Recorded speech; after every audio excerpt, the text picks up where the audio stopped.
That moment, the leaning in, the heartbeat racing. The first kiss that can change everything. What if I told you there's an art to initiating that perfect first kiss? Today, I'm sharing psychology-backed tips to make your first kiss memorable, mutual, and magical. First, erase everything Hollywood taught you.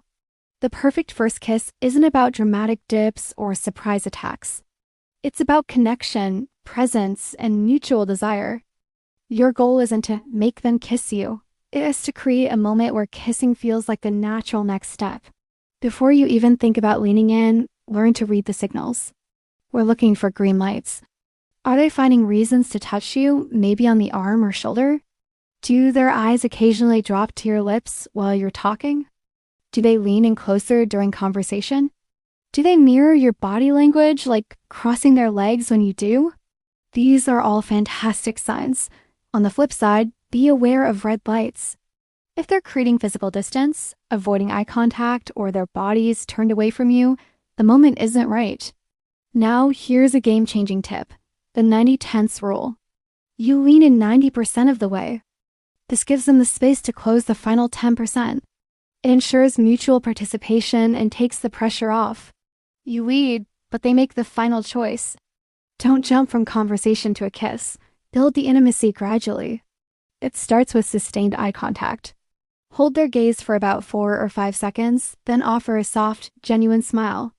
Next, introduce light, appropriate touch.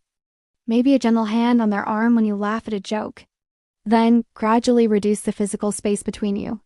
As the conversation gets more personal, you can lean in a little closer. Another great technique is to speak a bit softer. This naturally encourages them to lean in to hear you better. You're creating a small, intimate bubble where kissing feels like the most natural thing in the world. For example, during a funny story, he touched her arm. She didn't pull away. He leaned closer to whisper a follow-up joke. She leaned in to hear. See? The distance closed naturally and comfortably. Now, let's talk about the verbal green light, because consent is incredibly sexy. A whispered, "Can I kiss you?" isn't awkward, it's confident and respectful. If you want to be a bit more subtle, you could say something like, "I really want to kiss you right now." The key is to watch their response. Do their eyes light up? Do they smile or nod? That's your green light. If there's any hesitation or they look uncomfortable, back off gracefully. Their answer, whether verbal or nonverbal, tells you everything you need to know. Other phrases that work well are, "I've been wanting to do this all night," or even something playful like, "You're making it very hard not to kiss you." Listen to their answer, not just their words. Okay, the moment is here. The lean in and technique definitely matters. The number one rule is that slow is sexy. As you start to lean in, maintain eye contact until you're about a foot apart. Then let your gaze drop to their lips for a second, then bring it back up to their eyes. This is a powerful signal.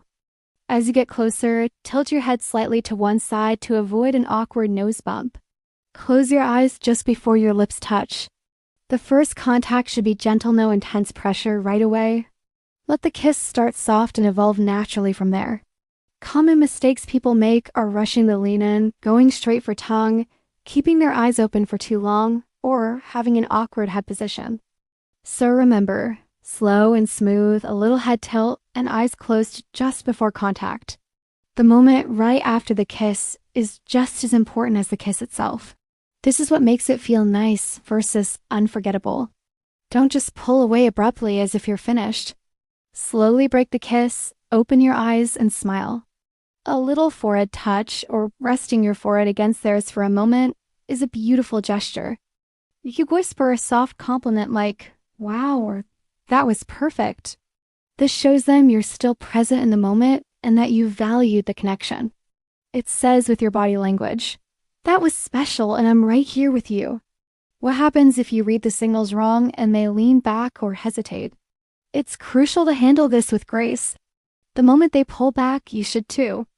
Smile warmly, create a little space, and say something like, "No worries at all." A genuine smile is key here.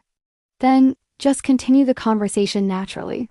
Handling rejection with class shows more confidence than any successful kiss ever could. It communicates that you respect their boundaries and that your self-worth isn't tied to this single moment. Don't make it awkward.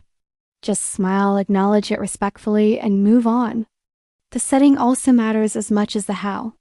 You want to choose a location that's private enough for intimacy, but maybe public enough for comfort and safety, especially early on. Think of a quiet corner in a cozy bar, a park bench at sunset, or your doorstep after a great date. Bad settings would be a loud, chaotic club where you can't hear each other, a crowded party with friends watching, or a professional environment. Choose somewhere you can actually talk and build that connection. Ultimately, the real secret to confidence is understanding this truth. A first kiss should enhance a connection that is already there. If the connection doesn't exist, no amount of technique will create magic. Your job isn't to manufacture a moment out of thin air. It's to recognize when the moment has naturally arrived and then help it unfold beautifully and respectfully. And yes, you can actually practice this. It might sound silly, but it works. Practice the lean in at home. You can even use the back of your hand as a face to work on smooth, slow movement and a gentle landing. You can also practice in a mirror to see your own facial expressions. The goal isn't to become a robot. The goal is to build muscle memory so you can get rid of any awkward fumbling. That way, when the real moment comes, you're not thinking about technique, you're free to be fully present with the other person. Remember, the most memorable first kisses happen between two people who are truly present with each other. Be here, be aware, be respectful. The rest will follow. Thanks for watching. If you want to learn more about turning that first kiss into many more, like this video and subscribe for more tips.